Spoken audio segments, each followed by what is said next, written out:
Whitney Sak was just days away from her 19th birthday, an ordinary college student with a bright future ahead of her. Laura Van Ryn, 22, was also a student, known for her kindness and close bond with her family.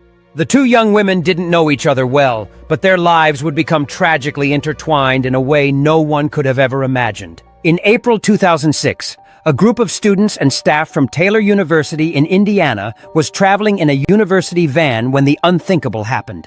A truck driver, who later admitted to being distracted, drifted across the median and collided head-on with their van at high speed. The impact was catastrophic. 5 people lost their lives that day, including a teacher and 4 students. At the scene, emergency responders found a young blonde woman unconscious but alive. Among the wreckage, a purse was found next to her, identifying her as Laura Van Ryn. Laura's family was devastated but relieved to know their daughter had survived. They rushed to the hospital, where doctors warned them that she had suffered extensive injuries, was in a coma, and might not look like herself. For 5 weeks, the Van Ryns sat by her hospital bed, holding her hand, talking to her, and documenting every small sign of progress in an online blog.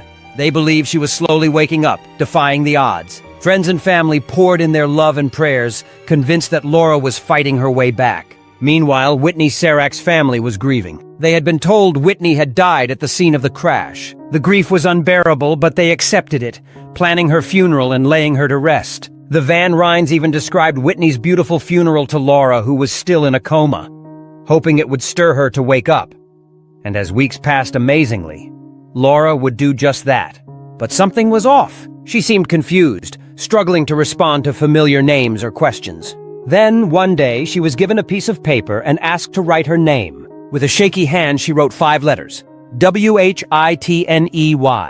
At first, the Van Ryns were confused. But as the young woman continued to insist that her name was not Laura, the horrifying truth began to surface. The girl they had been caring for, the one they believed was their daughter, was not Laura at all. Authorities quickly ordered a check of dental records, and the confirmation came. The girl in the hospital bed was Whitney Sak, not Laura Van Ryn. A tragic mix-up had occurred. In the chaos of the accident scene, with the victims having similar features, the responders had misidentified them. Laura had actually passed away at the scene, and Whitney had survived. Whitney's family was overjoyed to learn she was alive. But their happiness was tempered by the knowledge that another family was now experiencing fresh heartbreak. The Van Ryns were shattered. They had lost Laura twice, once in the accident and again when they realized the girl they had been caring for wasn't her. But instead of bitterness, the two families found something unexpected, an unbreakable bond. In the years that followed, both families searched for ways to make sense of what had happened. They co-wrote a book, Mistaken Identity, sharing their journey of grief, faith, and resilience. Whitney struggled with guilt, knowing she had survived while Laura had not.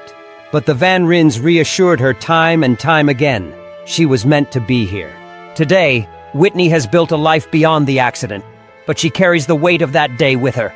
She honors Laura's memory by living fully, knowing that in another world their places could have been reversed.